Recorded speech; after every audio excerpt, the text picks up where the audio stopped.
முருகனுக்காக மட்டும்தான் இந்த பொக்கிஷம். அப்பனுக்காக 600 ஆயிரங்களை செலவிட்டு பிரத்யேக காணிக்கையை சுமந்து வந்த பக்தர்.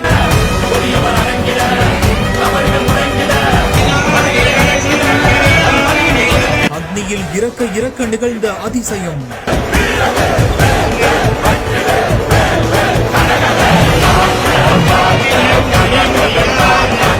முருகப்பெருமானின் அறுபடை வீடுகளில் 2ஆம் படை வீடான திருச்செந்தூர் அருள்மிகு சுப்பிரமணிய சுவாமி திருக்கோவிலில் புகழ்பெற்ற கந்த சஷ்டி திருவிழா இன்று காலை யாகசாலை பூஜையோட கோலாகலமா தொடங்கியிருக்கு. GT Holidays, South India's #1 travel brand. You know you are special when you're with GT Holidays.